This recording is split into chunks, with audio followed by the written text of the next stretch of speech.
இலை நுனை வேற்படை எம் இறையை என்பதாக வந்த அந்த திருவாவடுதுறை பதிகத்தில் இலை நுனை வேற்படை எம் இறையை என்பதாக சொல்லித்தான் திருக்கடை காப்பை திருஞான சம்பந்தர் முடித்து வைக்கிறார் என்று சொன்னேன். அதனால் என்ன அடிப்படை என்றால், ஒரு திருக்கோயிலுக்கு வந்தால் நம்முடைய திருக்கோயில் மேற்கு நோக்கிய முகம். ஆனால் மேற்கு நோக்கி ஞானத்தை பெறுவது என்பதாக ஒரு அடிப்படை, முத்தி கேட்பது என்பதாக, வடக்கு துறவு என்பதாக வரும். தெற்கும் உபதேசமாக நமக்கு அமைந்திருக்கிறது. இதிலே கிழக்கு செல்வமாக இருப்பது என்பது பலராலும் வேண்டப்படுவதனால் வாயிலை கிழக்கு முகமாக அமைத்து, அதாவது நுழைவாயிலை அதிலே வருகிறவர்கள் உண்டு. ஆனால் பெருமானுடைய முகம் எது நோக்கியது என்பது ஒரு குறிப்பு உண்டு. அதனால்தான் இந்த புராண வரலாறுகளிலே சில விஷயங்கள் உண்டு. பேரூர் தலத்திற்கு சுந்தரர் போகும்பொழுது செல்வம் கேட்க வேண்டும் என்பதாக நினைத்து கொண்டு செல்லுகிறார். ஆனால் பெருமான் அங்கே கொடுக்க முடியாது என்பதனாலே பள்ளனும் பள்ளத்தியுமாக வயல்வெளியிலே வேலை செய்கிறார்கள். ஏனென்றால் இந்த இடத்தை அடிப்படையாக கொண்ட செயல்பாடு ஒன்று உண்டு. ஆனால் திரு ஆவடுதுறை என்பது அந்த இடத்திலே எல்லா முகங்களுக்கும் உள்முகமான ஒரு முகம், அதோ முகம். அதுதான் ஆறாவது முகம். அந்த ஆறாவது முகம் பற்றி பேசிய முதல்வர் யார் என்று கேட்டால் நம்முடைய திருமூலர் தான். இந்த ஆறாவது முகத்தை பற்றி விரிவாக அதோமுக தரிசனம் என்பதாகவே தெளிவுபடுத்தியவர் நம்முடைய திருமூலர். அந்த திருமூலர் வந்து வடநாட்டிலே இருந்து வந்த சிவயோகி. அவர் இங்கே வந்து சாத்தனூர் இடையன் உடம்பிலே புகுந்த பிறகு திருமூலர் என்ற மரபிலே வருகிறார். அதிலே ஒரு சின்ன குறிப்பு, மூலன் என்ற பெயர் இந்த இடையனுக்கு மட்டும்தான் பெயரா அல்லது மூலன் என்ற பெயர் திருமூலருக்கு உண்டா இல்லையா என்று கேட்டால் அந்த இடத்தை எல்லாம் சேக்கிழார் நேரடியாக தெளிவுபடுத்தவில்லை. ஆனால் இங்கே இருந்த இடையனுக்குத்தான் மூலன் என்ற பெயர் என்பதாக அமைக்கிறார். ஆனால் ஒரு விஷயம், வடநாடு சார்ந்த ஒரு விஷயமாகத்தான் நந்தனும் மூலனும் நமக்கு அந்த சார்பு உடைய ஒரு வரலாற்று தொடர்பு உடைய பெயர்கள். இப்ப நீங்க வால்மீகி என்ற பெயரை எடுத்துக்கொண்டால் தமிழ் மரபில், அதாவது தமிழ் இலக்கிய மரபில், நான் தமிழ் மரபுன்னு சொல்ல மாட்டேன், தமிழ் இலக்கிய மரபில் அதுக்கு நேரடியாக நமக்கு சான்று கிடையாது. ஆனால் சங்க இலக்கியத்திலேயும் ஒரு வால்மீகி இருக்கிறார். ஆனால் வரலாற்றில் பிரபலமானவர் அல்லது பெரிய புகழடைந்தவர் யார் என்றால் நமக்கு ராமாயணத்தை எழுதிய வால்மீகி தான் புகழடைந்தவர். ஆனால் அவர்தான் இவர் என்று சொல்லுவது நமக்கு அவ்வளவு பொருத்தமாக இருக்காது. ஆனால் வால்மீகி என்ற ஒரு பெயர் நம்ம திருவான்மியூரை அடிப்படையாக கொண்ட ஒரு உறவு உண்டு.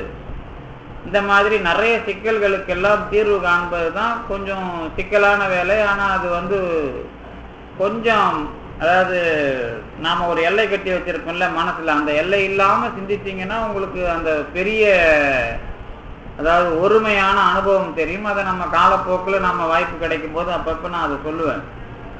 ஏன்னா அந்த மனநிலைக்கு நீங்க வரணும், அப்பதான் அது புரியும். ஏன்னா வடநாட்டில இருந்து தான் நமக்கு 2 பேர் முக்கியமான சைவ சித்தாந்தத்துக்கு வடநாட்டு தொடர்புல தான் 2 பேர் முதல்ல பங்களிச்சாங்க. யார் அப்படின்னு கேட்டீங்கன்னா காரைக்கால் அம்மையாரும் திருமூலரும். காரைக்கால் அம்மையார் இங்கே வந்து அடியாராக சைவருக்கு உணவு அளிக்கிற வேலை, சிவன் அடியவருக்கு உணவு அளிக்கிற ஒரு தொண்டினை மேற்கொண்டவர், அவ்வளவுதான். ஆனா அவர் கைலாயம் சென்று வந்த பிறகுதான் நான் உன் அடியின் கீழ் இருக்க வேண்டும் அப்படின்னு கேட்குறாங்க. இந்த ஊர்ல இருக்கணும்னு கேட்கல. நல்லா அதுல வந்து நீங்க கொஞ்சம் திருவாலங்காட்டில் தான் நான் இருக்கணும்னு கேட்கல. அறவா நீ ஆடும்போது உன் அடியின் கீழ் இருக்க என்றார். இதான் வந்து சேர்க்கிறார்.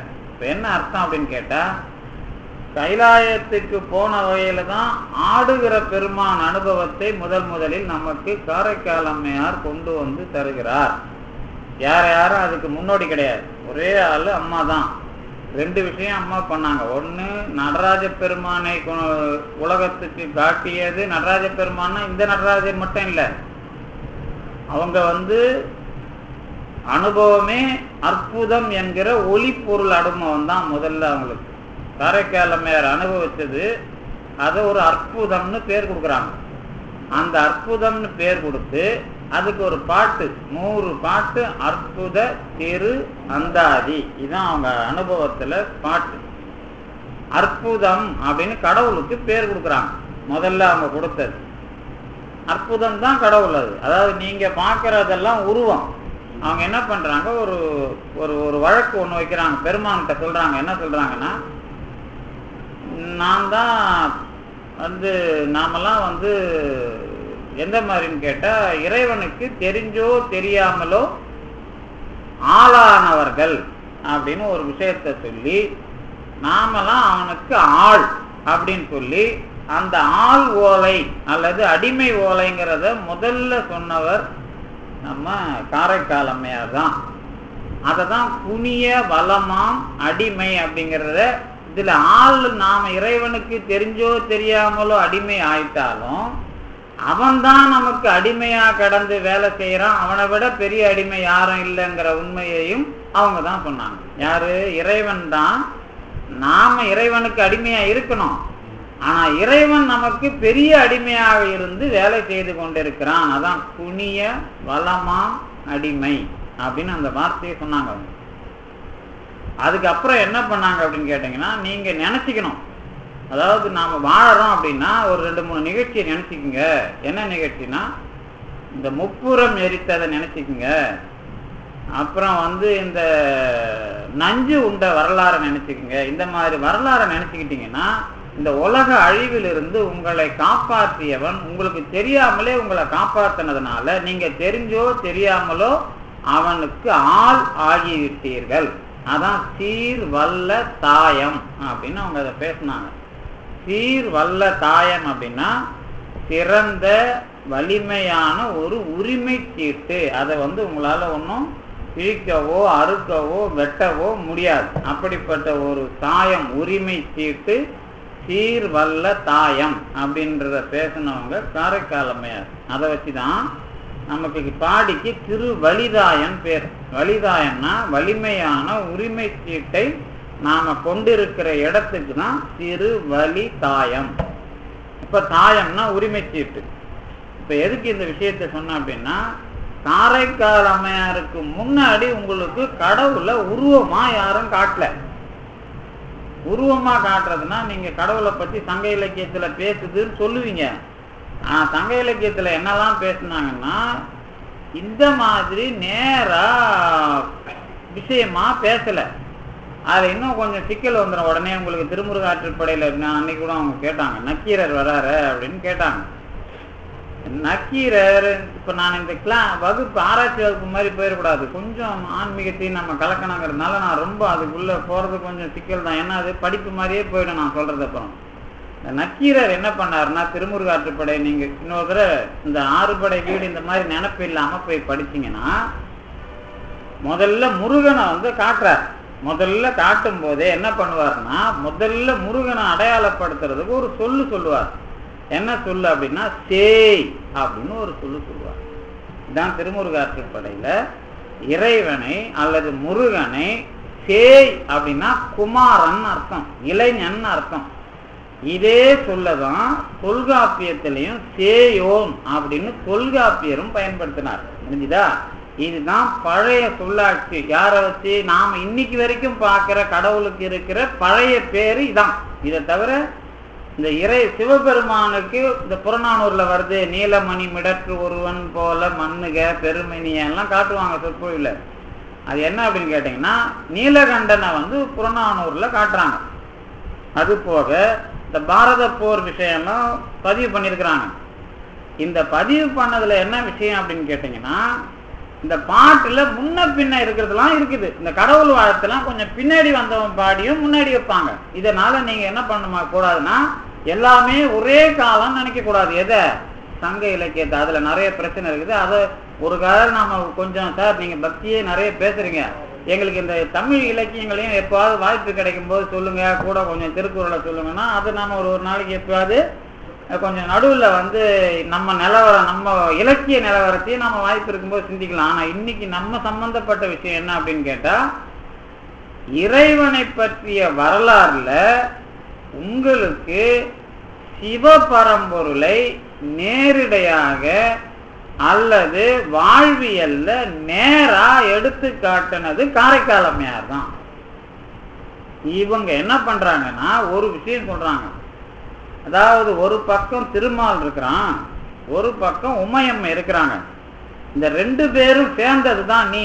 இடப்பாகத்தை உமையம்மைக்கு கொடுத்துட்ட, வலப்பாகத்தை திருமாலுக்கு கொடுத்துட்ட, நீ எங்க இருக்கிற அப்படின்னு கேட்பாங்க.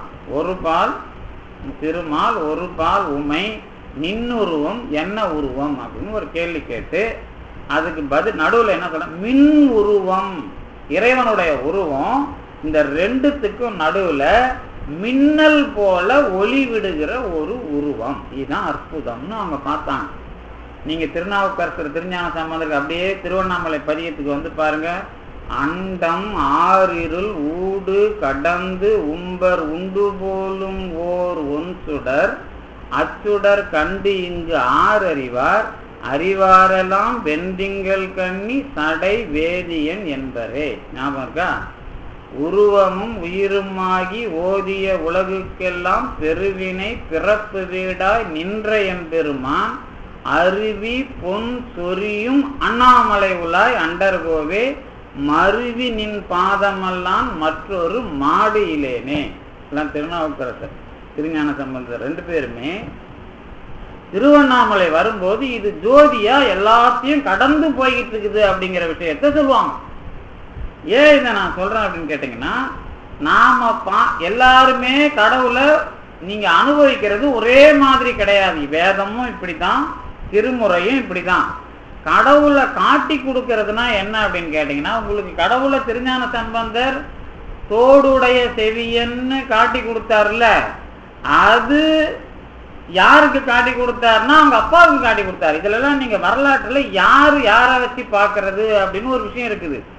நமக்கு எதை காட்டி கொடுத்தாருன்னா முதல்ல வினையை தான் காட்டி கொடுத்தாரு. நம்ம வாழ்க்கையில நீங்க கடவுளையே முதல்ல தெரிஞ்சுக்க தேவையில்ல, வினைன்னு ஒண்ணு இருக்குதுங்கிறதுல உங்களுக்கு வாழ்க்கையில ஆதாரபூர்வமா அடையாளம் தெரிஞ்சதுனாதான் கடவுள் தெரியும். அதுக்கு முன்னாடி கடவுள்லாம் கண்டிப்பா தெரியாது. நீங்க போய் கோயில்ல சாமி கும்பிடுறது வேற, கடவுள் அதாவது தெய்வம் என்பது ஓர் சித்தம் உண்டாகி எப்ப வரும், அந்த வினை தெரியும் போது மட்டும்தான். அதுக்கு முன்னாடி கடவுளை பத்தி தெரியும். நீங்க கோயில் இருக்குது, வரலாறுல இருக்குது, அதுல இருக்குது, இதுல இருக்குது, திருவான்மியூர் திருச்செந்தூர் எல்லாம் கடவுள் தான். ஆனா கடவுள் உண்டு அப்படிங்கிற விஷயமா எனக்குள்ள அது தானா வரணும். அது வர்றதுதான் தெய்வம் என்பது ஓர் சித்தம் உண்டாகின்னு மாணிக்கவாசகர் பேசினார். அது எப்ப வரும் அப்படின்னு கேட்டீங்கன்னா, நம்ம விஷயமா நாம எல்லாம் அதாவது எளிமையா நான் சில விஷயங்களை முடிச்சு டக்கு டக்குன்னு போறதுக்காக முடிக்கிறேன். என்னன்னா என்ன சப்ஜெக்ட் வேற, ஆனா இங்க கொஞ்சம் அப்படி இப்படி புதுசு புதுசாகவும் அப்புறம் தெரிஞ்சும் தெரியாம கொஞ்சம் பேர் வராங்கல்ல, அதுக்காக சில விஷயம் நடுவில் நான் எப்படி வினையை கண்டுபிடிக்கிறதுக்கு ஒரு மெத்தடாலஜி கொண்டு கொடுங்க சார் அப்படின்னா எப்படின்னு கேட்டா, முதல்ல நீங்க கடவுளும் பேசக்கூடாது, வினையும் பேசக்கூடாது, என்னால முடியும் முதல்ல பேசணும். என்னால முடியும் பேசி என் அறிவால முடியும், என் பணத்தால முடியும், என் அதிகாரத்தால முடியும் பூந்து விளையாடணும். முதல்ல இதுக்கு பேர் தான் ஆணவன் பேர். இப்படி பூந்து விளையாடினீங்கன்னா தான் என் அறிவால முடியும், அப்புறம் என் பணத்தால முடியும், என் அதிகாரத்தால முடியும். இந்த மூணாலையும் முடியும் பூந்து விளையாடின பிறகு இந்த மூணாலையும் முடியலன்னு ஒரு முட்டு சந்து வரும். அந்த இடத்துல தெரியறதுக்கு பேர் தான் வினைன்னு பேர். அப்ப வினை தெரிஞ்சதுன்னா வினைக்கு யார் காரணம் என்ன காரணம் நிறைய கேள்வி வரும். அப்பதான் உங்களுக்கு அதை செட்ரேட் பண்றதுக்கு கடவுள் ஒருவன் இருக்கிறான்னு தெரிய வரும். ஆனா உடனே நீங்க கடவுள்கிட்ட போக மாட்டீங்க. அப்ப 1000 ஜோசியரும் 1000 மந்திரவாதியும் 1000 தத்துவவாதியும் உங்களை பிடிச்சி ஏற்றுன்னு போயிடுவாங்க. அப்போதான் மாணிக்கவாசகர் என்ன சொல்லுவார்,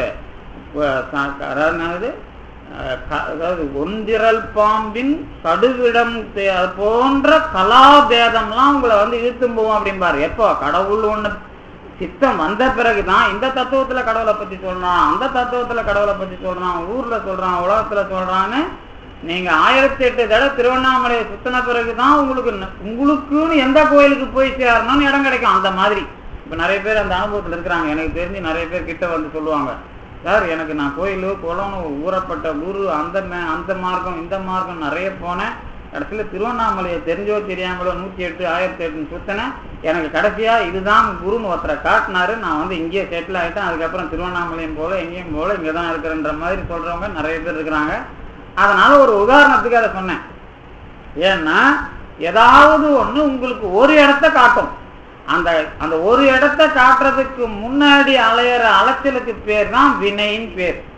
இந்த வினையில தான் நாம என்ன பண்றோம் அப்படின்னு கேட்டா, இந்த ஆராய்ச்சி உங்களுக்கு காரைக்கால் அம்மையாருக்கு முன்னாடி வரைக்கும் நடந்தது.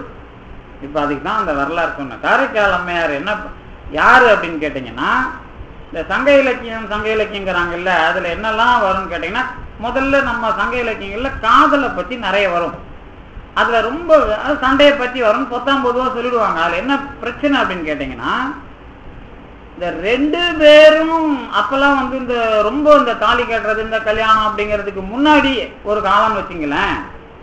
அப்போ ஒரு உதாரணத்துக்கு சொல்றேன், தொல்கபிலர்னு, கபிலருக்கு முன்னாடி ஒருத்தர் தொல்கபிலர், அவர் ஒரு கொஞ்சம் பாட்டு பாடியிருக்கிறார்.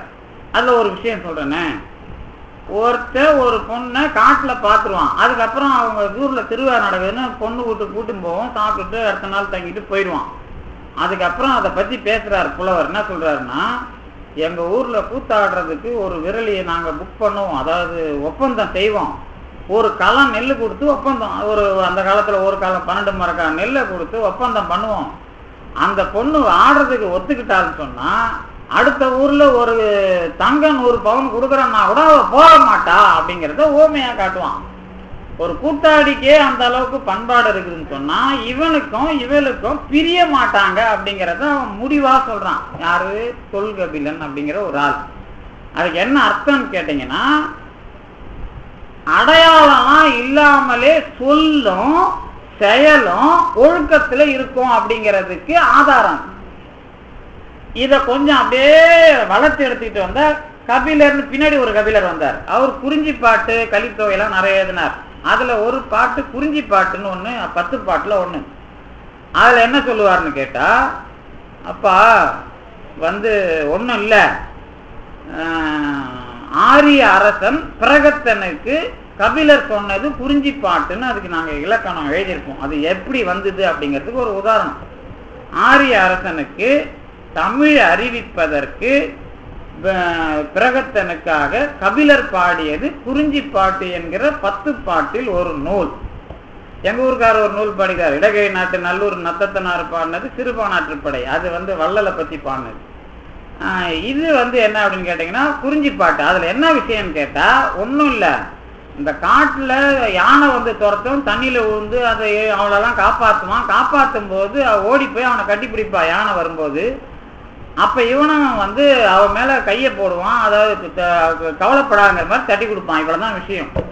இத பத்தி தோழி அவங்க அம்மாட்ட சொல்றா, பொண்ணோட அம்மாட்ட என்ன சொல்லுவான்னா, இவங்க 2 பேரும் கட்டி பிடிச்சிக்கிற காலத்திலேயே இவன் இவளை விட்டு போகக்கூடாது, அவன் இவளை விட்டு போகக்கூடாதுங்கிற மாதிரி நினைச்சாங்க. அதனால இதுல எந்த பிரிவும் வேற பிரச்சனையும் இல்லை அப்படிங்கிற அளவுக்கு சொல்றதுதான் அந்த பாட்டோட வேலை, குறிஞ்சி பாட்டோட வேலை.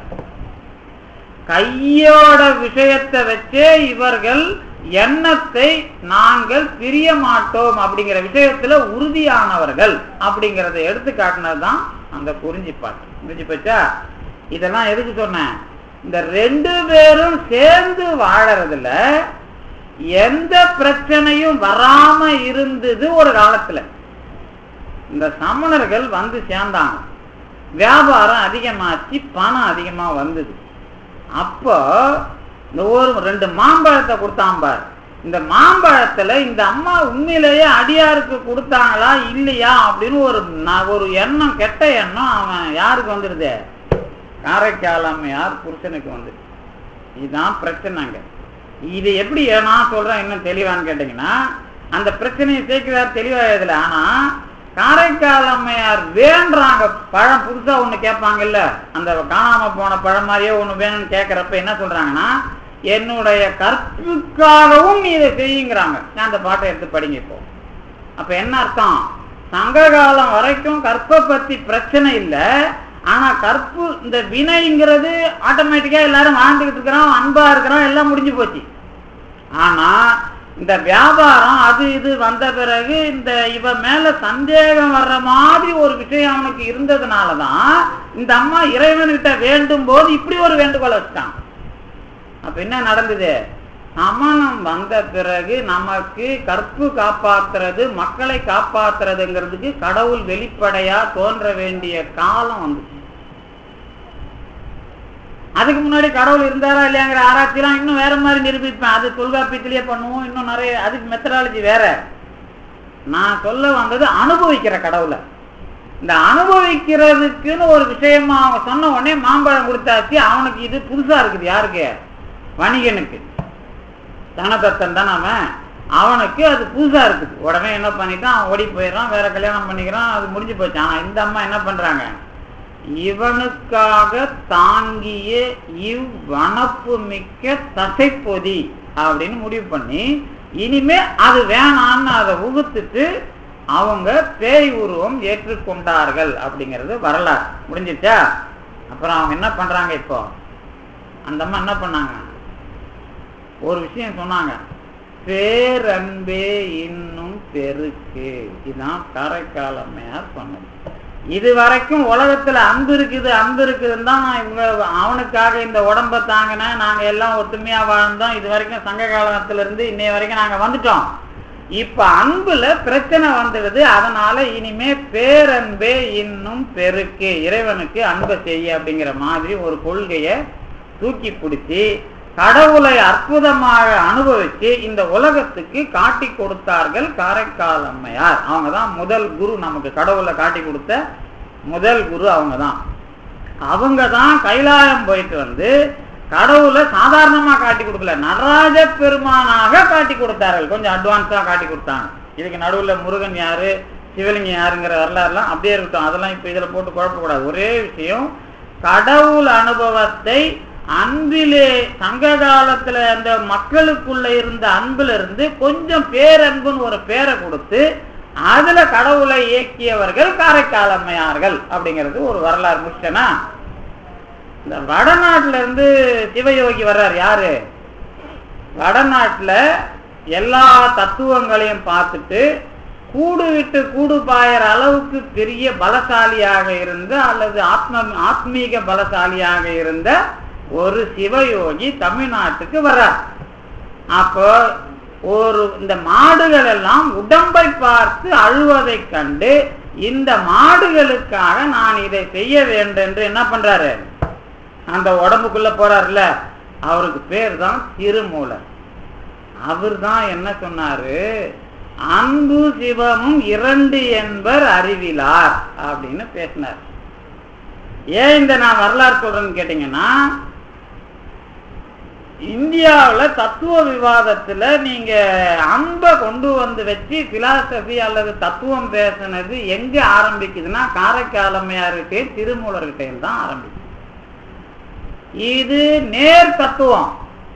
இதுக்கு முன்னாடி அன்போட பிரச்சனையெல்லாம் ரொம்ப அழகா விவாதம் பண்ணி பட்டியல் போட்டு கொடுத்தவர் நம்ம திருவள்ளுவர். அவர் தான் ரொம்ப அழகா அதுக்கு அவருக்கு மிஞ்சி அவர் சொன்னதுக்கு மாற்றாவோ அல்லது வேற மாதிரியோ இன்னும் இது வரைக்கும் யாரும் போகல திருவள்ளுவரை தாண்டி.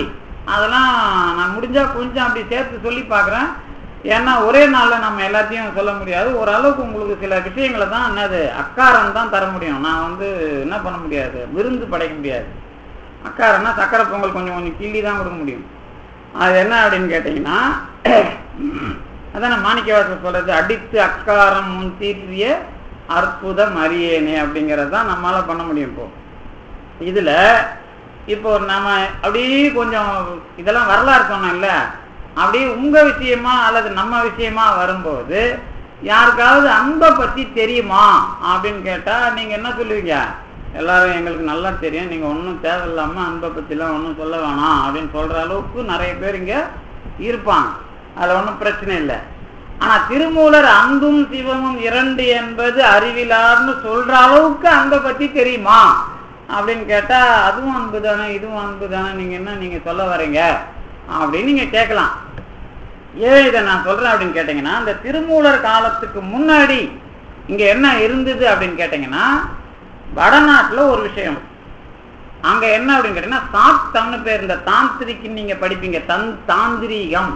அதை வச்சு தான் திருமூலருடைய தந்திரங்களுக்கும் அந்த ரூட்ல தான் பேர் வைக்கிறோம். தந்திரம்னு நீங்க ஆகமத்துல சொல்லுதுன்றது இல்லை, அது தந்திரம்னா செயல்முறை. இத வடநாட்டுல இதுக்கு மரபு உண்டு, தாந்திரிக வழிபாடு. இது சாக்த மரபு, சக்தி வழிபாடு தான் அது மூலம்.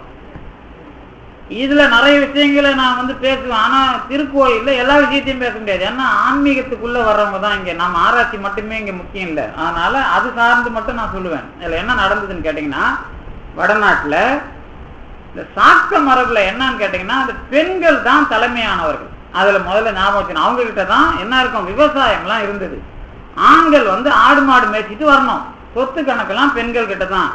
இந்த காலம் சக்தி, அதாவது என்ன பண்ணுவோம்னா தாய் வழி சமூகம் வரலாறுல சொல்லுவாங்க. ஆனா நாம தத்துவத்துல சாக்த நெறி அப்படிம்போம். இதுதான் ராமகிருஷ்ணர் விவேகானந்தர் போனதெல்லாம் சாக்த மரபு தான். ராமகிருஷ்ணர்லாம் சாக்தம் தான்.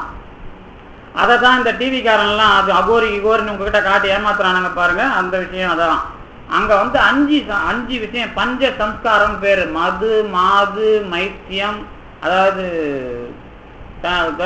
கல்லு, பெண், அப்புறம் மீன், அப்புறம் ஒரு 5 மகாரம் பேர், பஞ்ச மகாரம் பேர். இந்த 5ம் மது, மாது, மைதுனம், மத்சியம் அப்படின்ட்டு. அதாவது இது எதுக்குன்னு கேட்டா, இந்த 5 தான் உலகம். இவங்க பொம்பளை கிட்ட எல்லா சொத்தும் இருக்குது, ஆம்பளை வேலை செய்யறான். இவங்க 2 பேரும் சேர்றதுல ஒரு விஷயத்த கண்டுபிடிச்சாங்க, உற்பத்திங்கிறது பெண்களுக்கு தான். ஏன்னா குழந்தை அவங்க தான் பெற்றுக்கிறாங்க. இதுதான் மொகஞ்சதாராவிலையும் கிடைக்கும். நான் மொகஞ்சதாரா வரலாறுலாம் இந்த பெண் குறிக்கு நடுவுல செடி முளைக்கிற மாதிரிலாம் அடையாளம் கிடைக்கும். அதுக்கெல்லாம் காரணம் என்னன்னா, பெண்கள் தான் உற்பத்தி, கடவுள் மாதிரி அப்படிங்கிற விஷயம். இந்த விஷயத்துக்குள்ள ஆண்கள் கலக்குறாங்க. இந்த கலக்கும் போது இவங்க சமநிலையில இருக்கணுங்கிறத கண்டுபிடிச்சது சாக்த நெறி, தாந்திரிக வழிபாடுன்னு பேர். அதுல ஆணும் பெண்ணும் கலக்கும் போது எந்த விரயமும் இன்றி, அதாவது ஸ்திதமா இருந்தா, ஸ்திதம்னா நிலையா இருந்தா அவனுக்கு பேரு வீரபாக்கியன் அப்படின்னு பேரு. அதுலதான் வீரபாகெல்லாம் நமக்கு வரார். பாக்கியம்னா நிலையானவன் இப்படின்லாம் தாந்திரிக. நான் ஒரு சாம்பிள் தான் உங்களுக்கு சொல்றேன், இதுல நிறைய விஷயம் உண்டு. அதுல வார்த்தா கலை, காமகலை அப்படின்லாம் நிறைய இருக்கு அதுக்குள்ள. அதெல்லாம் ரொம்ப விரிவா பேசினது வடநாட்டுல. பெண்களை வைத்து கொண்டு ஆண்களுடைய உறவுல எந்த அளவுக்கு மேல போறாங்கிற மெட்டீரியலான ஆராய்ச்சி தான் இந்த சாக்த நெறி. ஆனா அதுக்கு நேர் சமகாலத்துல நாம இங்க என்ன வந்துட்டோம்னா, ஆண் பெண் உறவுல அன்புக்கு வந்துட்டோம். அதனாலதான் வடநாட்டு தத்துவத்துக்கும் தென்தமிழ், அதாவது தென்னிந்தியா, வடநாடு தென்னிந்தியாங்கிறது 2மே திராவிட கலாச்சாரம் தான் அந்த காலத்துல. அந்த சமயத்துல இதுக்கு அதுக்கு என்ன வித்தியாசம்னா, இங்க அன்பை குடும்பவியலா பாக்குற விஷயம் வந்துருச்சு. அங்க எப்படின்னா அந்த பாலியல் உறவா பாக்குற விஷயம் இதுக்கு நடுவுல தான் கணபதி எல்லாம் வருவாரு, அவர் தான் மூலாதாரம் எல்லாம் பேசுவோம், அது தனி. இப்ப உங்களுக்கு எளிமையா சொல்றதுன்னா 2 விஷயமா பார்க்கணும். ஒண்ணு, தென்னிந்தியாவுல குடும்பம், அன்பு, இந்த மாதிரி விஷயமா ஆண் பெண் உறவு வந்தாச்சு. இதுக்குள்ளேயே தத்துவத்தை யார் பேசினது? திருவள்ளுவர் பேசிட்டார். அங்க எப்படி வந்ததுன்னா, தாந்திரிக வழிபாடு அப்படிங்கறதுல போய் ஆண் பெண் பாலியல் உறவுல எந்த அளவுக்கு வெற்றி பெறது அப்படிங்கறதுல அவங்க போனாங்க. அதனாலதான் ராமகிருஷ்ணர் பரமஹம்சர் வரைக்கும் அது நீண்டது. இதுதான் வரலாறு. இப்போ நம்ம என்ன கேள்விக்கு வரோம், இப்போ இந்த சமயத்துலதான் யார் வர்றது நமக்கு? திருமூலர் இந்த வடநாட்டு மரபுல இருந்து தென்னாட்டுக்கு எப்பா அது இன்னும் பாலியல் உறவு அப்படியே ஸ்திதமா இருக்கிறது, இதை தாண்டி இங்க உடம்பையே இவங்க வேற மாதிரி அனுபவிச்சுக்கிறாங்கப்பா அப்படிங்கிறத திருமூலர் கண்டுபிடிச்சார். நீங்க இந்த திருமூலர் காலம் எப்படி நீங்க முடிவு பண்றீங்களோ இல்லையோ, அசோகன் காலம் இருக்குது இல்ல, அசோகன் எல்லாம் பயப்படுறான். தமிழ்நாட்டை கண்டு என்ன பயப்படுறான்னா, இவனுங்க பார்க்குற வைத்தியத்தை பார்த்தா நமக்கு கால்நடைக்கும் வைத்தியம் பார்க்குறாங்க தமிழ்நாட்டில். அதனால போய் கால்நடைக்கு நம்ம மனுஷனுக்கே வைத்தியம் பார்க்க தெரியாம முழிக்கிறோம், நீங்க போய் அதை கத்துக்கிட்டு வாங்கப்பான்னு ஒரு ஆணையே போடுறான் அசோகன். அசோகனுடைய 12 ஆணையில 12 இன்ஸ்கிரிப்ஷன் சொல்லுவாங்க. 12 ஆணை தான் அசோகனுக்கு முக்கியமானது. அதுல ஒரு ஆணையில தமிழ்நாட்டில் போய் வந்து நீங்க கால்நடைகளுக்கு பண்ற வைத்தியத்தை கத்துக்கிட்டு வாங்கப்பா, மனுஷனுக்கே நம்ம பண்ண முடியல, அவங்க கால்நடை வரைக்கும் போயிட்டாங்க அப்படிங்கிறது. ஏன்னா நாம சங்க காலத்திலேயே நாய்க்கெல்லாம் சிலை எடுத்தவங்க. இப்போ வெளிநாட்டிலலாம் இப்போதான் நாய்க்கு சிலை எடுக்கிறாங்க, இப்போதான் நாய்க்கு நிறைய பேர் அழுகுறாங்க. ஆனா பண்பாட்டு ரீதியா நம்ம 5000 வருஷத்துக்கு முன்னாடியே நாய்க்கு சிலை எடுத்துட்டோம்னா என்ன அர்த்தம்? அன்பு இருக்குதுன்னு அர்த்தம், வேற ஒன்றும் இல்லை. இப்ப என்ன இப்ப ஏன் இதை சொல்றேன்னா, திருமூலர் வெறுமனே அன்பும் சிவமும் இரண்டு என்பர் அறிவிலான்னு சொல்லல. வரலாற்றுல வட இந்தியாவெல்லாம் தாண்டி தமிழ்நாட்டுக்கு வந்து கடவுளை அன்பும் சிவமும் என்பதாக அனுபவிப்பதற்கு வழி கொடுக்கிறார்.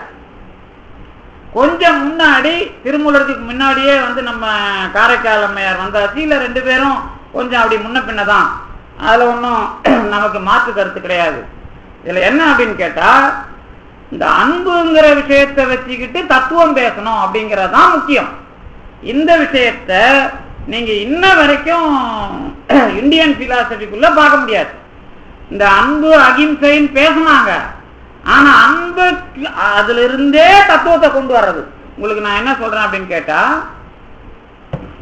இப்ப வந்து அதுக்குதான் இந்த ஆராய்ச்சி அப்படியே நிறுத்திட்டு, இப்ப அவங்கள பத்தி நாம பேச தேவையில்ல, நமக்குள்ள என்ன மாதிரி அன்பு அனுபவிச்சுக்கிறோம் அப்படின்னு பேசினா அது தெரிஞ்சிடும். எப்படின்னு கேட்டா, இப்ப வந்து திருவள்ளுவர் அன்பை பத்தி பேசியிருக்கிறார். எல்லாருக்கும் அன்பை பத்தி தெரியல.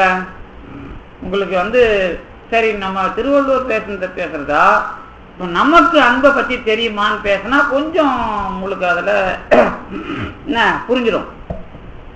புரிஞ்சதுல என்ன அப்படின்னு கேட்டா இருக்கட்டும். புரிஞ்சதுல என்ன அப்படின்னு கேட்டா ஒரே சின்ன விஷயம்தான். உலகத்துல அன்பை இப்ப நீங்களே உங்களுக்குள்ள நினைச்சுக்கணும். அன்பை நாம சொல்றோம் இல்ல, என் மேல உனக்கு அன்பு இருக்குது, உன் மேல உனக்கு அன்பு இருக்குதுன்னா நம்ம பேசுறோமப்பா. ஆனா நாம அன்புங்கிறத அண்ணனுக்கும் சொல்றோம், அக்காவுக்கும் சொல்றோம், தம்பிக்கும் சொல்றோம், மனைவிக்கும் சொல்றோம், அம்மாவுக்கும் சொல்றோம் அப்படின்னு தானே இருக்குது. அன்பாவே சொல்றோமா அப்படின்னு ஒரு கேள்வி. அக்கா சொல்லுவோம், அம்மா சொல்லுவோம், தம்பி சொல்லுவோம், அண்ணன் சொல்லுவோம், இதெல்லாம் சொல்லுவோம். ஆனா அன்பு அப்படிங்கிறத நேரா யாருக்கு சொல்லலாம் அப்படின்னா நம்ம என்ன பண்ணலாம்? கொஞ்சம் யோசனையா தானே இருக்குது. நம்ம நிறைய அன்பு உள்ளவர்கள் தான். நம்ம அதுதான் கொஞ்சம் நடுவில் ஒரு வேடிக்கையா சொல்லுவோம். தமிழ் இலக்கணத்துல நீங்க ஒரு கணவன் மனைவிக்கு எழுதுறதோ அல்லது மனைவி கணவனுக்கு எழுதுறதோ அல்லது நண்பனுக்கு எழுதுறதோ வச்சுக்கோமே, கடைசியா எழுதும்போது நீங்களாம் என்னன்னு எழுதுவீங்க? அன்புள்ள அப்படின்னு எழுதுவீங்களா, அன்புடைய மகனுக்குன்னு எழுதுவீங்களா, என்னன்னு எழுதுவீங்க? அன்புள்ள மகனுக்குன்னு எழுதுறதா, அன்பு உடைய மகனுக்குன்னு எழுதுறதா, என்னன்னு எழுதுறது? அன்புள்ள மகன் அன்புடைய மகன் தான் நாமெல்லாம் எழுத முடியும். ஆனா அன்பாவே நீங்க பாக்குறீங்கன்னு வச்சீங்களா, என்னன்னு எழுதுவோம்? அன்பின் தான் போடணும். அன்பு உள்ளன்னு போட்டாலும் அன்பு முழுசா பார்க்க முடியாது. நீங்க அன்பு உடையன்னு போட்டாலும் முழுசா பார்க்க முடியாது. எப்படின்னு கேட்டீங்கன்னா, இனிப்புன்னு ஒண்ணு இருக்குதுன்னு வச்சுங்களேன். இனிப்புன்னு ஒண்ணு தனியா நினைக்க முடியுமா உங்களால? எப்படி இனிப்பு ஞாபகத்துக்கு வருது? இனிப்பு எப்படி ஞாபகத்துக்கு வருது? என்ன சார் டெய்லி தான் இனிப்பு சாப்பிட்றீங்க? அல்வாவா தெரியும், லட்டா தெரியும், ஜாங்கிரியா தெரியும், மைசூர் பாக்கா தெரியும், அதானே இனிப்பு. ஆனா இனிப்பு இனிப்பா தெரியுதா? இனிப்புன்னு உடனே நீங்க சாப்பிட்ட ஜாங்கிரியோ மைசூர் பாக்கோ தான் ஞாபகத்துக்கு வரும். ஆனா ஜாங்கிரியே இனிப்பான்னு கேட்டா ஜாங்கிரி இனிப்பு தான், ஆனா ஜாங்கிரியே இனிப்பு கிடையாது. அதுக்கு பேர் தான் அன்பு உடையன்னு பேர். இதை நாங்க இலக்கணத்துல என்ன சொல்லுவோம்னா தற்கிழமை பிரிதின் கிழமைன்னு இலக்கணத்துல எழுதுவோம். இந்த கை காலு மூக்குலாம் பிரிக்க முடியாது, அதனால தற்கிழமைன்னு எழுதுவோம். பேனா பேப்பரு கண்ணாடி இதெல்லாம் பிரிதின் கிழமை, அதை எடுத்து எட்ட வச்சிருவோம். அதை எட்ட வச்சுட்டு நாம இருக்கலாம். ஆனா கை காலெல்லாம் பிரிக்க முடியாதுன்னு சொல்லுவோம். ஆனா அதுவும் ஒரு காலத்துல எப்படி பிரிதின் கிழமை தான். எப்போ? தத்துவ பாடம் படிக்கும்போது. அந்த மாதிரி இந்த அன்பு உடையன்னு எழுதுனா அன்பை பத்தி தெரியாதுன்னு அர்த்தம். அன்பு சார்புல தான் இருக்குது. அதனாலதான் திருவள்ளுவர் என்ன பண்ணாரு, சார்பு உணர்ந்து சார்பு கட ஒழுகின் மற்ற சார்தரும் சார்தரார் நோயின்னு எழுதினார். இப்ப நீங்க கலந்துதான் அனுபவிக்கிறீங்க. இப்போ இதுக்கு பேரே அன்பு கிடையாது. இதுக்கு பேர் என்ன? உறவு கோல் நட்டு முருக வாங்கி கடையிறது. இப்ப நாம பண்றது எல்லாத்துக்குமே பேர் என்னன்னு கேட்டீங்கன்னா அன்பு கிடையாது, அன்போட உறவு தான் நாம அனுபவிக்கிற எல்லாத்துக்கும் பேர். உங்களுக்கு எல்லாம் அன்பு இருக்குதா இல்லையான்னு கேட்டா என்ன பதில் சொல்லுவீங்க? இப்போ இது கொஞ்சம் நமக்கு நேரம் தான், இன்னும் கொஞ்சம் நான் உங்களை கொஞ்சம் நிறைய கேள்வியெல்லாம் கேட்பேன். இருந்தாலும் நம்ம சரி இன்னொரு 5 நிமிஷம் இருக்குது நமக்கு. கேள்வி என்ன அப்படின்னு கேட்டா, இப்படி வச்சுக்குமே, இப்ப இருக்கிற உறவுல எல்லாமே பிரச்சனையா இருக்குது. இப்ப நம்ம பேப்பரை வாரத்துக்கு ஒரு நியூஸ் வேற மாதிரி நியூஸ் எல்லாம் வருது. எங்க நம்பிக்கையா இருக்கிறோமோ அங்கேயே ஆளை வச்சு காலி பண்றதெல்லாம் வருது. அப்ப எங்க போய் நம்பிக்கையா இருக்கிறதுன்னு தெரியாம தனித்தனியா 2 ரூம் தேவைப்படுது. ஒரு ரூம் போய் 2 நீ அந்த ரூம்ல பூட்டிக்கின்னு போடு, நான் இந்த ரூம்ல பூட்டின்னு போடுகிற, ராத்திரில யாராவது கொண்டுட போறாங்கன்னு ஒரு பயம் இருக்கு. இல்ல எது வரைக்கும் வந்துருச்சு? இப்போ கணவன் மனைவி வரைக்கும் வந்துருச்சு இல்ல இப்போ. அதனால இப்ப நம்பிக்கையின் அடிப்படையில உறவை பேசுறது அப்படின்னு தான் நாம பேசுவோம். ஒரு பிள்ளைய பெற்று வளர்க்கறது எதுக்கு? அது நமக்கு முடியாத காலத்துல பாதுகாக்கும் அப்படிங்கிற விஷயம் தெரிஞ்சோ தெரியாமல இருக்கா இல்லையா? இதுல என்ன ஒரே ஒரு பிளஸ் பாயிண்ட்னா பைண்டிங். நம்ம கிட்ட நாம இந்த சமூக கலாச்சாரத்துல பைண்டிங் வச்சுட்டோம். ஒரு பிரச்சனைனா அப்பாவுக்கு பொண்ணு, பொண்ணுக்கு அப்பா செய்யணும். அப்படி இல்லைன்னா நம்ம Hindu as per Hindu law case போட்டாவது நாம மூத்தோருக்கு பொண்ணு செய்யலன்னு ஒரு கேஸ் போட்டாவது செய்ய வைக்கலாம் அப்படிங்கிற அளவுக்கு தான் வந்திருக்கிறோமே தவிர இதுல எதிர்பார்ப்பு இல்லாம நீங்க செஞ்சு ஒரு அன்புங்கிறத பார்க்க முடியுமானா வரல. அதனாலதான் அன்பு இல்லைங்கிற. நான் நீங்க எவ்வளவு பெரிய உயிருக்கு உயிரா கூட வாழுங்க. உயிருக்கு உயிரா எப்ப வாழ்வீங்க? உயிருக்கு உயிரா இப்ப அதாவது எப்ப உயிருக்குறா, அதுவும் சின்ன சின்ன உதாரணத்துல வேகமா நான் முடிச்சிடும், ஒன்றும் பயம் இல்லை, உங்களை ரொம்ப மிரட்ட மாட்டேன். இப்ப எப்போ உயிருக்கு உயிரா உங்களால வாழ முடியும் அப்படின்னா, நானும் நீங்களும், நீங்க அது பொண்ணா இருக்கட்டும் ஆணா இருக்கட்டும் அல்லது நீங்க யார வேணாலும், உங்க பிள்ளையா இருக்கட்டும் மனைவியா இருக்கட்டும் அல்லது கணவனா இருக்கட்டும், யார வேணாலும் நினைச்சீங்க, உங்களுக்கு யார் தோணுதோ அப்ப நினைச்சீங்க. வாழ்க்கையில நாமெல்லாம் வெற்றி பெற்றிருக்கிறோம்ல ஓரளவுக்கு. அதுல யாரோட நீங்க முழுசா கலந்து பேசி பிரச்சனை இல்லாம வெளியே வந்திருக்கிறீங்கன்னு பாருங்க. எங்கேயாவது ஒரு ஆள் உங்களுக்கு கிடைக்கிறான்னா நான் ஓகே சொல்லிடுவேன் அன்பை பத்தி. அதாவது நீங்க விரசமா பேசறதுலாம் கிடையாது, அது இல்லாது. நீங்க உங்க கோபத்தை கூட வெளிப்படையா காட்டணும். அப்படி காட்டினீங்கன்னா உங்களுக்கு அவர் இப்படி நம்ம இது கோபப்படுது. இதுல நாம கொஞ்சம் தாய் அன்பு வரைக்கும் வர்றோம். ஆனா தாய் அன்பும் எரிச்சலா மாறும்போது கொஞ்சம் சிக்கல் அடிக்குது. அவங்களுக்கு வயசானா எரிச்சலாவே பேசுவாங்க. இப்ப பெரியவங்க இருப்பாங்க இல்ல, பெரியவங்களை வளர்க்கறது கொஞ்சம் பிரச்சனை. என்னன்னு கேட்டா மூத்த வயசு ஆக அவங்களுக்கு எரிச்சல் அதிகமாகும். ஏன்னா இவன் விட்டுருவானோங்கிற பயத்துல 100 மடங்கா 200 மடங்கா காட்டுவாங்க. ஏன் அப்படின்னு கேட்டீங்கன்னா ஒரு பயம் வந்துகிட்டே மோதிக்கிட்டே இருக்கும். அப்ப கொஞ்சம் அதிகமா இவங்க கோபத்தை காட்டின பிறகு அவன் தாங்கினாதான் இவங்களை காப்பாற்றுவான் அப்படின்ற எண்ணம் அவங்களுக்கு உள்ள வந்துடும். இதுதான் சைக்காலஜி ப்ராப்ளம். என்ன அப்படின்னா பெரியவங்க சில பேர் இது தேராதுன்னு ஒதுங்கி ஓரமா போறது அது வேற. நான் சொல்றது சிலர் நம்ம பையன் நம்மள பண்ணணும் அப்படின்னு முடிவு பண்ணிட்டாங்கன்னா வயசு ஆக என்ன பண்ணுவாங்கன்னா 2 மடங்கு கோவப்படுவாங்க. ஏன்னா அதை தாண்டி அந்த பையன் பொறுமையா இருந்துட்டான்னா பையன் நம்மள பிரச்சனை எது கொண்டாட்டி என்ன சொன்னாலும் கேட்டுக்குன்னு நம்மள திட்ட மாட்டான் அப்படிங்கிற நம்பிக்கை வரும். இந்த அளவுக்கு நீங்க போகணும். அப்படி பழகுற விஷயத்துல திரும்பி திரும்பி உள்ள வரும். அதே மாதிரி இப்ப நீங்க ஒரு ஆபீசர்கிட்ட பழகுறீங்கன்னு வச்சுங்களேன், எப்படி பழகுங்க? அவரு நமக்கு ப்ரமோஷன் வர வரைக்கும் தேவைப்படாதனால அவர் சொல்றதெல்லாம் கேட்டுப்போம். அப்படின்னு ப்ரமோஷன் வந்தவொடனே அடுத்த நாள் நீங்க கொஞ்சம் வேலையை பாருங்க சார் அப்படின்னு கொஞ்சம் மாதிரி போவர் மேல போறேன்ல, அந்த மாதிரி எல்லாருக்குள்ளேயும் பழக்கங்கிறது அவங்கவுங்க எதிர்பார்ப்பை வச்சு தான் இவங்க வணக்கம் போடுறதும் வாங்கிக்கிறதும். நீங்க இதை தாண்டி சொன்னீங்கன்னா நான் ஒத்துக்கவே மாட்டேன். அது நீங்க எவ்வளவு பெரிய ஆளா இருந்தாலும் சரி, நீங்க எங்க ஏமாத்துறீங்க, அன்பு இல்லை அப்படிங்கறது அழகா நான் எடுத்து காட்டிடுவோம். அதுல ஒன்றும் பிரச்சனை அன்புன்ற விஷயமா இருக்காது. அப்ப அன்புங்கிற விஷயமா நீங்க வர்றதுக்கு முன்னாடி என்ன பண்ணணும்னா உறவுல நல்லா பழகணும். இப்ப அண்ணன் ஒருத்தன் உறவுல இருக்கிறான்னு வச்சுங்களேன், அவன் தம்பி தங்கச்சி அக்கா தம்பி தங்கச்சி எல்லாருக்கும் நல்ல அண்ணனா இருப்பான். சரி, அப்பா அம்மாவுக்கு அவன் நல்ல பிள்ளையா இருப்பானா இருக்க மாட்டானா? இருக்க மாட்டானா? கொஞ்சம் டவுட் வருது.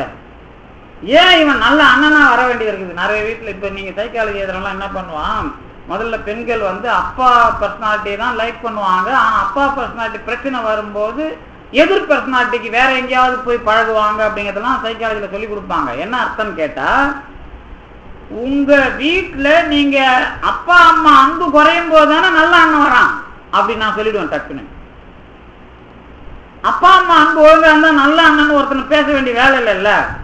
சரி சார், அப்பா அம்மா இல்லாத குடும்பமா வச்சிங்களா, ஏன் நீங்க குறை சொல்றீங்க, இப்படியாவது வச்சுக்கு பார்ப்போமே அப்படின்னு நீங்க சொல்லுங்க. சரி, அந்த அண்ணன் சரி நல்ல கணவனா இருக்க முடியுமா? நல்ல அண்ணனாவே ஒருத்தர் இருக்கிறான்னு வச்சிங்களேன், அவனுக்கு பொண்டாட்டி வந்துட்ட பிறகு நல்ல அண்ணங்கிற பேரை முழுசா வாங்கிட முடியுமா? சரி, வாங்கிட்டான்னா அவன் நல்ல கணவங்கிற பேரை வாங்கிட முடியுமா?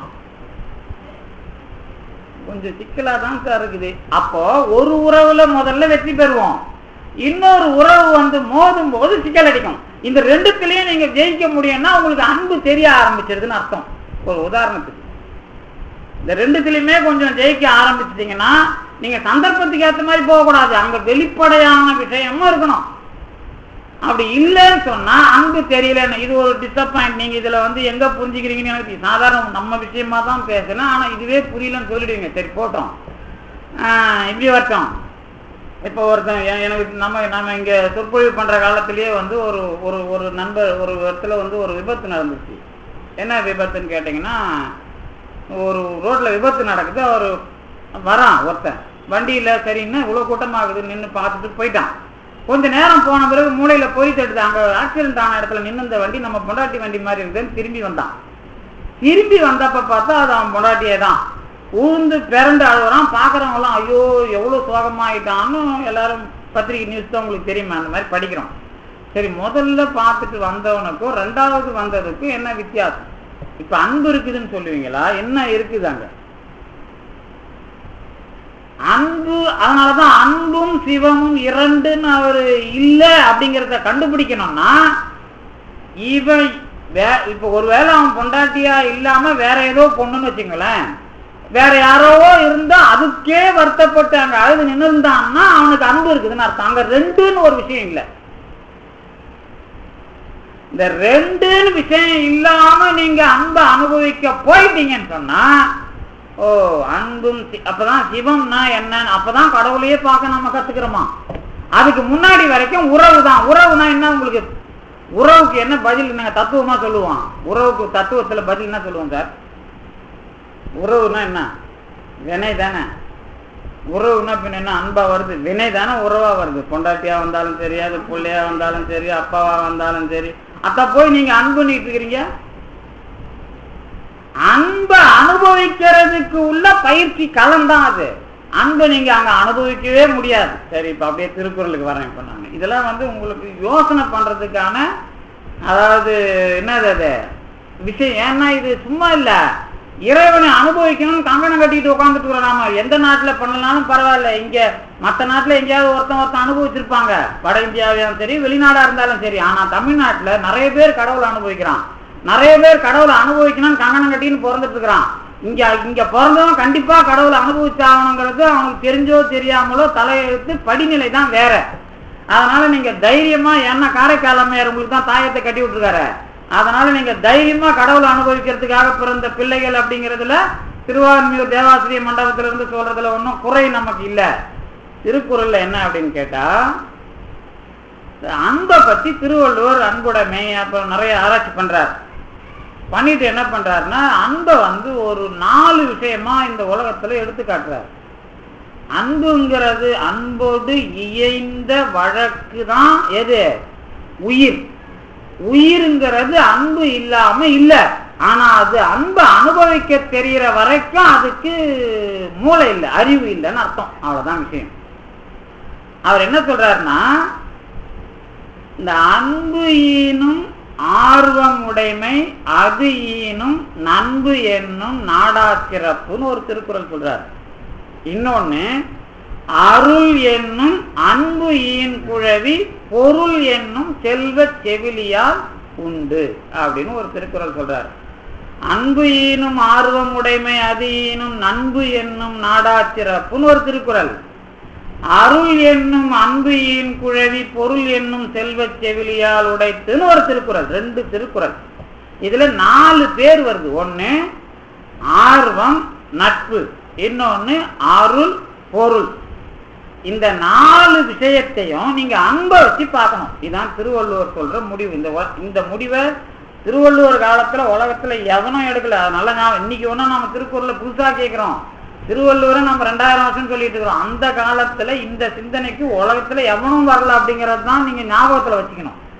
ஏன்னா நாம பேசுறது எல்லாமே உயிர் தாவரத்துக்கு இருக்குதுங்கிறதையே கண்டுபிடிச்சது நம்ம யாரு? ஜெகதீஷ் சந்திர போஸ். அதுக்கு தான் நோபல் பரிசு கொடுத்தாங்க. உடனே பாரதியார் இங்க இருந்து ஜெகதீஷ் சந்திர போஸை பாராட்டி இங்கிருந்தே கட்டுரை எழுதுறாரு. இங்க அவரோட தமிழ்ல எழுதி கொடுக்குறாரு. பாரதியார் ஜெகதீஷ் சந்திர போஸ் தாவரத்துக்கு உயிர் இருக்குதுன்னு சொன்னதை எடுத்து தமிழ்ல பதிப்பிக்கிறார் இந்தியாவில் பத்திரிகையில. ஏன்னா அவரும் பெங்காலி, அவரும் இந்தியாவை சேர்ந்தவர் தான். நோபல் பரிசு தாவரத்துக்கு உயிர் இருக்குதுன்னு சொன்னதுனால. ஆனா நாம தாவரத்துக்கு உயிர், இந்த மாணிக்க வாசகருக்கு முன்னாடி தொல்காப்பியர், அப்புறம் திருவள்ளுவர்ல இருக்கிற அன்பு, இதெல்லாம் அதுக்குள்ள வர்றதுதான். அவர் தான் பாலை மரத்துல மரம் தளிச்சா மாதிரி யாரு அன்பு இல்லாதவன் வாழ்க்கை அப்படின்லாம் தெளிவா சொன்னது நம்ம திருவள்ளுவர். அதுல ஒரு விஷயம் என்ன அப்படின்னு கேட்டா நிறைய இருக்கு. ஆனா உங்களுக்கு நான் அடிப்படையில மட்டும்தான் சொல்றேன். இந்த அன்பு ஈனும் ஆர்வம் உடைமை அப்படின்னா என்ன அர்த்தம் அப்படின்னு கேட்டீங்கன்னா, அன்புக்கு பிறக்கிற ஒரு குழந்தை ஆர்வம், அந்த ஆர்வத்துக்கு பிறக்கிற குழந்தை தான் நட்பு அப்படின்னு ஒரு பாட்டு. அன்பு ஈனும் ஆர்வம் உடைமை, அது ஈனும் நண்பு அப்படின்னா நட்பு, நட்பு என்னும் நாடா சிறப்பு. இன்னொரு திருக்குறள், அருள் என்னும் அன்பு ஈன் குழவி. அருளை தான் அன்பு பெற்றெடுக்குது. அந்த அருளை வளர்க்கறது எதுன்னு கேட்டா பொருள் அப்படின்னு எழுதினார். ஏன்னா திருவள்ளுவர் அன்னைய லெவல்ல பொருளாதார விஷயத்தையும் இன்னைக்கும் இந்த உலகம் மார்க்சியமாவும் இல்லாம ஜனநாயக மோசடியாவும் இல்லாம பொதுமையா எல்லாரையும் அனுபவிக்க வச்சு கடவுளை அனுபவிக்கலாம்னு சொன்ன ஒரு முதல் நூல் திருக்குறள். அந்த பேஸ் பண்ணி தான் இவர் இந்த விஷயம்லாம் சொல்றார். அதுல என்ன விஷயம்? அருள் என்னும் அன்பு ஈன் குழவி அப்படின்னா, அருள் என்கிற குழந்தை அன்பினால் பெற்றெடுக்கப்படுகிறது. இந்த அருளை வளர்க்கிற தாய் பொருள் அப்படின்னு எழுதினார். இப்ப 4 விஷயம் சொல்லிட்டேன்னா, அன்பு ஈனும் ஆர்வம் நட்பு ஒரு பக்கம், ஒரு பக்கம் அருள் பொருள். இப்ப நீங்க திருநாவுக்கரசருக்கு வாங்க. உருவமும் உயிரும் ஆகி ஓதிய உலகுக்கு அப்படின்னு பேசுவார். உலகத்தை 2ஆ பார்க்கணும். ஒன்னு உருவம்னு பார்க்கணும், இன்னொன்னு உயிர்னு பார்க்கணும். இந்த உருவமா பார்க்கிற விஷயம்தான் பொருள். இந்த பொருள்ல நீங்க அன்பை செயல்படுத்தணும்னா அதுக்கு பேரு அருள். உலகத்துல இருக்கிற பொருள் எல்லாம் உருவம். அந்த உருவத்தை நீங்க அனுபவிக்கணும், அதுல அன்பை செலுத்தணும்னா அதுக்கு பேரு அருள். நீங்க இறைவனுடைய அருள் எல்லாம் போட்டு இப்ப மண்டை குழப்பிக்காதீங்க. அதை நான் அழகா சொல்லுவேன். இறைவனுடைய அருளுக்கு என்ன பேரு? அம்மான்னு பேரு. அம்மாவுக்கு என்ன பேரு? சடம் தான் பேரு. அது ஞானம் கிடையாது. அதனால தத்துவத்திலையும் கொண்டாந்து அது வரைக்கும் முடிச்சிருப்பாங்க. இப்ப இறைவனும் இறைவியும் பேசுறல்ல, அது பெண் ஆண் கிடையாது. இறைவன்னா ஞானம், இறைவினா அருள். அது அது இது அசத்து, அது சித்து.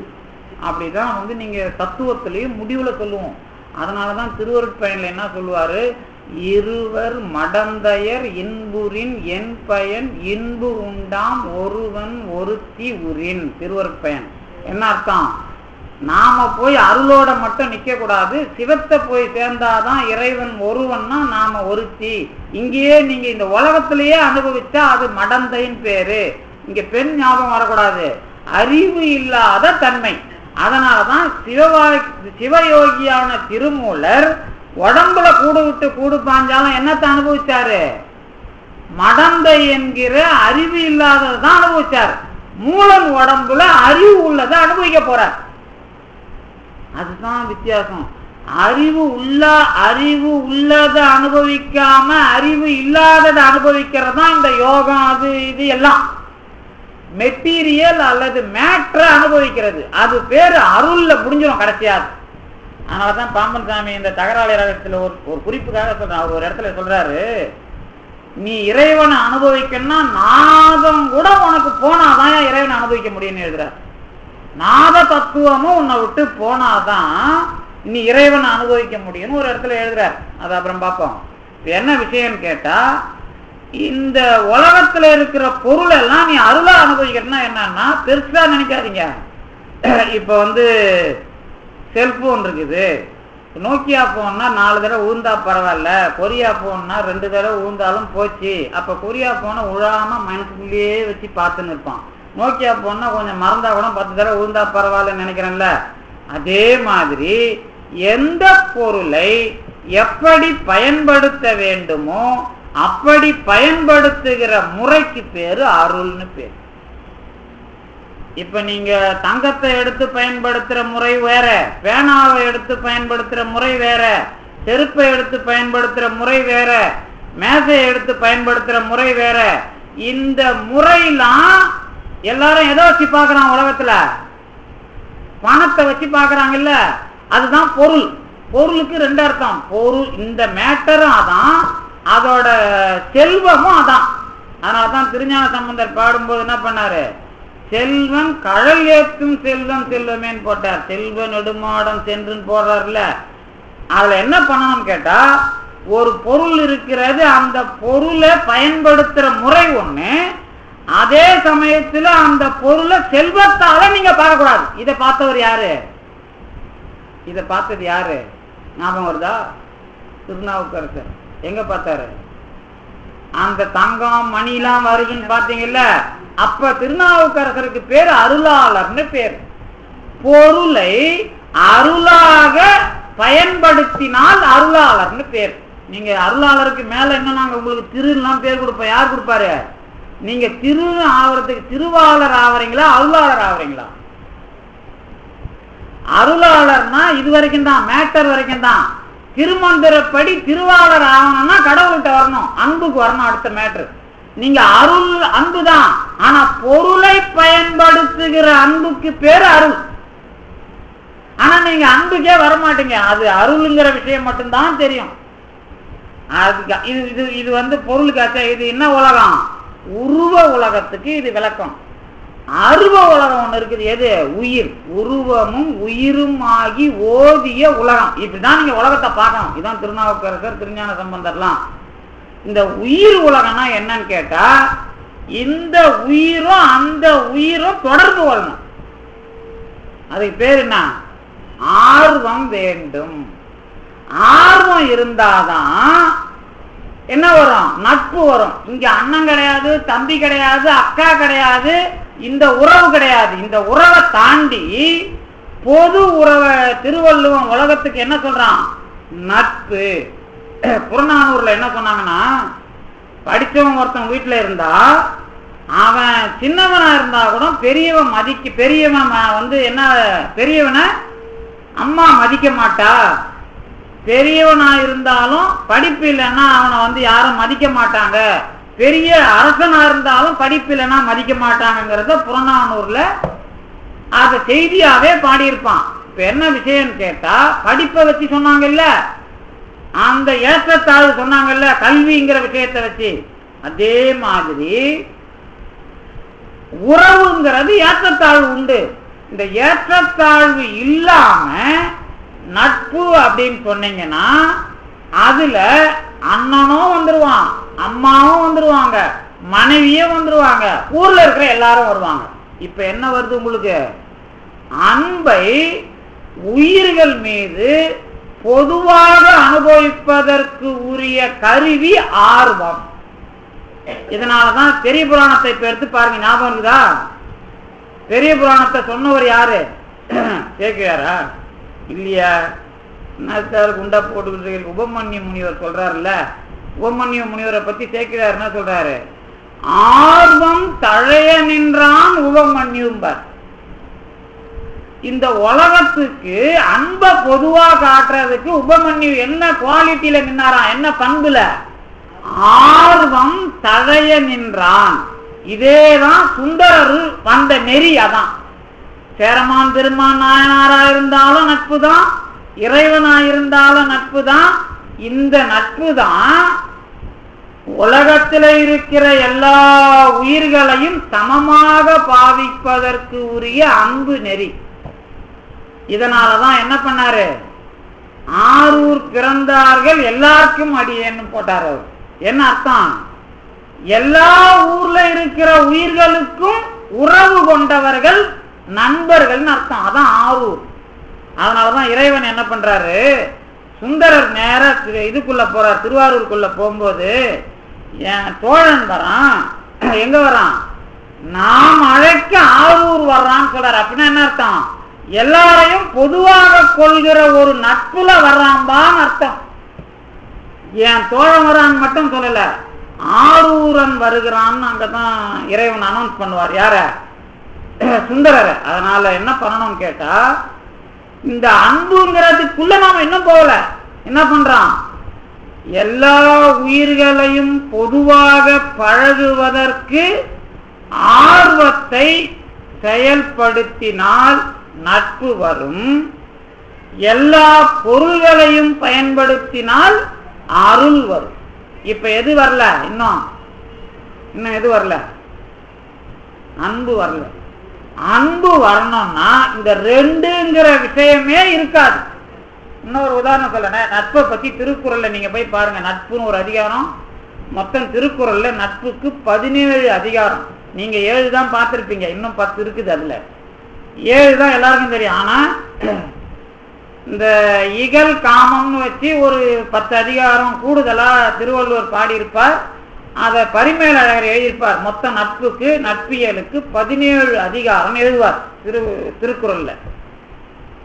அதுல நட்புல கடைசி 10வது பாட்டு என்ன பாட்டுனா, இன்னம் இனியம் என்னா நட்புன்னு வரும். இப்ப 2 பேர் நண்பர்கள் இருக்கிறாங்கன்னு வச்சுங்களேன். இப்ப நீங்க 2 பேர் நண்பர்கள் அப்படின்னா உங்க 2 பேர் பேரையும் சொல்லி, சுந்தரனும் யாரு சங்கரனும் நண்பர்கள் அப்படின்னு சொல்றோம்னு வச்சுங்களேன். சுந்தர் இப்படிப்பட்டவர், சங்கர் இப்படிப்பட்டவர், இந்த அளவுக்கு 2 பேரும் ஒத்துமையானவங்க சொன்னீங்கன்னா நட்பு கிடையாது. ஒரு விஷயத்த சொல்லணும், அதை சொல்லி 2 பேரும் அதே மாதிரி இருப்பாங்கன்னு சொல்லணும். ஒரு விஷயம்தான் இருக்கணும், ஆனா 2 பேரா இருப்பாங்க. அப்படி சொன்னீங்கன்னா இவர் இப்படிப்பட்டவர் இவர் இப்படிப்பட்டவர் சொல்லக்கூடாது. இப்படிப்பட்டவர்கள்னு ஒரே விஷயத்தை சொல்லி 2 பேருக்கும் சொல்லணும். அப்படி சொன்னா நண்பர்கள்னு பேர். அப்படி யார் உங்களுக்கு கிடைச்சிருக்கிறாங்க சொல்லுங்க பார்ப்போம். ஒரு பக்கம் ஒரு நாளைக்கு சோத்துல பிரச்சனை வந்தோடனே இது ஆகுமோ அது ஆகுமோ, சாப்பாட்டுல பிரச்சனை வந்தோடனே அது, அப்புறம் ஆபீஸ்ல பிரச்சனை வந்தோடனே அது, எப்பாவது ஒரு வார்த்தையை விட்டுட்டா அது, இப்படி நிக்குது இல்ல. வீட்டுல கூட நீங்க யாராவது ஒரு வார்த்தையை விட்டா நேரம் கிடைக்கும் போது மனைவி ஒரு 20 வருஷம் கழிச்சு கூட சொல்லி காட்டுவாங்க. அதுல ஒண்ணு ஞாபகம், நீங்க அது அம்மாவா இருந்தாலும் சொல்லி காட்டுவோம்டா, நீ அன்னைக்கு உங்க அப்பா பேச்சை கேட்டு இப்படி சொன்னீ ஞாபகம் இருக்குதா, உங்க மாமா பேச்சை கேட்டு இப்படி சொன்னீ ஞாபகம் இருக்குதான், அம்மாவா இருந்தாலும் கேட்பாங்க. அப்ப என்ன அர்த்தம், இந்த 2ம் இவ்வளவு நாள் சேராம இருந்திருக்குதுன்னு அர்த்தம். சேரது 1000 விஷயம் பண்ணிப்போம். அது ஒரு கமிட்மெண்ட் அல்லது பைண்டிங்னு பேர். அதுக்கு நீங்க கமிட்மெண்ட் பைண்டிங் 2 வார்த்தையில சொன்னாதான் அதுக்கு அர்த்தம். அதாவது எதிர்பார்ப்பும் இருக்கும், அதை விட்டுவிட முடியாத இணைப்பும் இருக்கும். அதனால அப்படி நாம குடும்பத்தை உருவாக்கி வச்சிருக்கிறோம். அதனால உங்களுக்கு அந்த பாரபட்சம் தெரியல, மயங்கி போயிருக்கிறீங்க. ஆனா ஒரு காலத்துல ஏதோ ஒரு விஷயத்துல விலகல் வரும்போது அல்லது எளிமை வரும்போது இந்த எளிமை என்ன பண்ணா அந்த அடையாளத்தை தூக்கி கொடுக்கும். அப்ப அது அம்மாவா இருந்தாலும் சரி, அப்பாவா இருந்தாலும் சரி, பொண்டாட்டியா இருந்தாலும் சரி, பிள்ளையா இருந்தாலும் சரி, அந்த பாம்பு தலையை தூக்கும். அதனால அந்த இடம் வரும்போதுதான் உங்களுக்கு என்ன தெரியும், நாம இன்னும் இனியம்னு ஒன்னா இல்லைன்னு தெரியும். அப்ப ஒன்னா இல்லாதத நீங்க எப்ப ஒன்னா இருந்த மாதிரி சொல்லி நீங்க வாழறது எப்பதான். அவர் இப்படி பண்ண மாட்டாருங்க. ஆனா அவன் சொல்றவன் நம்பிக்கைக்குரியவன். ஆனா இவரு நம்பிக்கைக்குரியவரா தான் என் கூட இருந்தாரு. சொன்னவனை பார்த்தா இவரு மேல நம்பின மாதிரி இருக்குது, இவர்கிட்ட பழகினதை பார்த்தா இவர் செய்ய மாட்டார் மாதிரி இருக்கு. என்ன முடிவுக்கு வருவீங்க? ஒரு பிரச்சனை, ஒரு ஆள் மேல குற்றம் சாட்டுறாங்க சார்.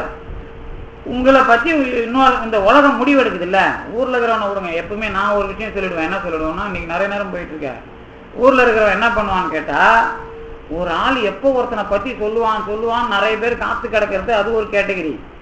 இன்னொரு கேட்டகிரி நம்ம கூட பழகின குரூப் தான், ஒருத்தன் நம்மளை பத்தி தப்பா சொல்லின்னு வந்திருப்பான், அதை காதுல வாங்கி போட்டுப்பான், அது ஒரு கேட்டகிரி. இன்னொருத்தன் மட்டும்தான், இல்லைங்க நீங்க சொல்றதெல்லாம் நான் ஒத்துக்க முடியாது, அவர் இப்படி செய்ய மாட்டார்னு ஒருத்தன் சொல்லுவான். அவன் யாரு? அவன் தான் நம்ம கிட்ட நல்லா பழகினவன்னு அர்த்தம், இல்ல நம்ம கிட்ட வாங்கி போறதுக்காக சொல்றான்னு அர்த்தம். ரெண்டுல ஒண்ணுதான். ஆனா இந்த ரெண்டுல ஒண்ணு இல்ல, ஏன்னா ரெண்டுமே எப்பவுமே எல்லாத்துலயும் மோதிக்கிட்டு இருக்கோம். ஒண்ணுல நீங்க முடிவு கட்டவே முடியாது, அதை வேணா நான் எழுதி தருவேன். அது என்ன விஷயம் வரும்னு கேட்டா, கடைசியா நான் ரெண்டையுமே மோத விடுறேன். என்னன்னா, ரெண்டு பேர், ஒருத்தன் நீங்களும் பழகுறீங்க, அந்த பழகனம் இருக்கிறான்ல, அவன் சொல்றான் அவங்கிட்ட நம்பிக்கைக்குரியவன் தான் என்ன பத்தி சொல்றான். இந்த என் கூட பழகினவன் என் கூட பழகின வரைக்கும் என்ன தப்பா நினைக்க முடியாது, இப்ப அவன் எப்படி முடிவெடுப்பான்? இதுதான் பிரச்சனை. இப்ப பிரச்சனை வரும்போது நீங்க என்ன பண்ணுவீங்க? எதை வச்சுக்காரு நீங்க நிமிர்ந்து வாழ முடியும்? எல்லாருக்கும் அப்படி ஒரு பிரச்சனையை நீங்க மோதனீங்கன்னா ஆன்மீகத்துல பெரிய ஆளுன்னு அர்த்தம். இதை மாணிக்கவாசரை வச்சுதான் நான் சொல்றேன். உலகம் பூரா உன்னை பைத்தியக்காரன் பேசுவாயா, நீ கவலைப்படாத, என்ன கடவுள் காப்பாத்தனான்னு போற்றி திருவாரூர்ல சொல்லுவார் பாருங்க. ஊரவர் ஏசவும் அப்படின்பாரு. ஊர்ல இருக்கிற எல்லா பயனும் என்ன கேவலமா பார்த்தான், ஆனா என்ன நீ காப்பாத்துற அப்படிங்கிறாருல, அந்த இடம் நான் சொல்ற இடம். அதாவது என்ன அர்த்தம் அப்படின்னு கேட்டா, உங்களை பத்தி, ஆனா நீங்க உங்களுக்குள்ள இது வருது, ஆனா இது நடக்குது, அடையாளம் இருக்குது, ஆனா அடையாளத்துல உண்மை இல்லை அப்படிங்கிறது யாருக்கு தெரியும்? இதெல்லாம் நான் வரலாறா சொல்ல முடியும். நிறைய பெரிய புராணத்துக்குள்ள இடம்லாம் இருக்குது. ஆனா நேரம் முடிக்கணுங்கிறதுக்காக யாரால சொல்ல முடியும்? யாரால சொல்ல முடியும்னு கேட்டா, எப்பா நான் நிமிர்ந்து நிக்கணும். இப்ப என்னை பத்தி ஊர் புறா தப்பா சொல்லிட்டான், நான் எதை பத்தியும் கவலை இல்லை, துண்டை உதறி போட்டு போற ஒரு கேவலமானவனா இருந்தா தலையை நிமிந்துக்குன்னு போவேன். என்னை பத்தி நீ சொன்ன எனக்கு கவலை இல்லை, நான் திருப்பி தாண்டா பொழைப்பேன், ஏமாத்தாண்டா பொழைப்பேன்னு போறவனும் ஒருத்தன் இருப்பான். அவனும் தலையை நிமிந்து தான் நடப்பான். இன்னொருத்தன் தலையை நிமிந்து நடப்பான். யாரு? ஊரு பூரா என்ன காரி துப்புனாலும் என் மனசளவுல நான் நேர்மையானவன் சொல்றவன் நிமிந்து போவான். அவன் நல்லவங்கிறத வெற்றியாக பெருமான் கொடி புடிச்சி காட்டுவான். இப்படிதான் நான் கொடிக்கவி நடத்தினேன். ஞாபகம் இருக்கா? கொடிக்கவியில சொன்னது என்னன்னா, ஊரு பூரா நம்மளை காப்பாத்துறனாலும் நாம நல்லவங்கிறத கொடி கட்டுறவன் தான் இறைவன். கொடி கட்டுறது அவன் தான் நந்தியாக நம்மளை உயர்ந்தவன் தூக்கி கொடி கட்டுவான்னு நான் சொல்லியிருந்தேன். ஞாபகம் இருக்கா? இப்போ என் கடவுள் எனக்குள்ள இருக்கிறான், நான் நேர்மையானவன், எந்த தப்பும் இப்படி செய்யல அப்படிங்கிற உறுதி அந்த மனசாட்சியில வர்றவன் கண்டிப்பா நிமிந்து போவான். நிமிந்து போவாலும் தலை குனிஞ்சு போனாலும் நிமிந்தவன் அப்படிங்கிறதுக்கு வரலாறு வரும். இத காட்டுறவனுக்கு பேர் தான் எனக்குள் பிரியாமல் இருக்கிற இறைவன். இந்த வரலாறை முழுசும் காட்டுறதுதான் சுந்தரர் வரலாறு. சுந்தரர் கேவலமானவரா அப்படின்னு தூக்கு பத்தியால குத்திக்கினார்ல ஒருத்தர், இல்லப்பா அவன் நல்லவன் எனக்கு தெரியும்பா, நீ என்ன அதுல உனக்கு எப்படி தெரியும் அவரை பத்தின்னு கேட்கிறாருல பெருமான். குத்திக்கிறாருல, ஏர்கோன் கலிக்காமனார் குத்திக்கிறாருல. அப்ப அவருக்கு தெரியாது, நம்பர் தான். ஆனா அவருக்கு என்ன தெரியாது? ஒட்டி இருக்கிற நீ வேற நான் வேற இல்லைங்கிற மாதிரி சேர்ந்து இருக்கிற நண்பர் கிடையாது. நீ வேற இல்ல நான் வேற இல்லைன்னு சேர்ந்து இருக்கிற இறைவனுக்கு பேர் தான் அன்பும் சிவமும் இரண்டு இல்லாத தன்மை. இதை வாழ்நாள் அனுபவத்தில் எடுத்து கொண்டதனால்தான் திருமூலரின் உபதேசம் 30 உயர்ந்த வாழ்க்கையை அருளுகிற பயிற்சி முறைகளாக நமக்கு இருக்கின்றன. மற்ற எல்லாம் எடுத்துக்காட்டு தான். திருமூலர் திருமந்திரத்துல 3000 எல்லாமே உலகத்துல நடக்கிற எல்லா புற விஷயங்கள் தான். ஆனா அனுபவத்துல 30 உபதேசத்துலதான் என்ன பண்றாரு? நானும் இறைவனும் எப்படி அனுபவித்து நான் எப்படி என்ன பண்றாரு? என்ன அனுபவம் அவருக்கு வருது? வெளியில் வெளி போய் விரவியவாறும், ஒளியில் ஒளி போய் ஒடுங்கியவாறும், அலியில் அலி போய் அடங்கியவாறும் சொல்றாருல. அந்த சித்தர் அனுபவம் 2 பேரும் நாங்க கலந்த அனுபவம் பா. அது எப்படி எனக்கு கிடைக்குன்னா, எனக்குள்ளே கலந்து இருக்கிற இறைவனால் கிடைக்கிறது அப்படின்னு அறிவிக்கிறார். அதுதான் அன்பும் சிவமும் என்பதனுடைய தொடக்கம். ஓரளவுக்கு நாம் இதை ஓரளவுக்கு சிந்திக்க முடிந்தது. இந்த அளவிற்கு தந்து நிறுத்திய திருவருளுக்கும் குருவருளுக்கும் நன்றி கூறி விடைபெறுகின்றேன். நன்றி.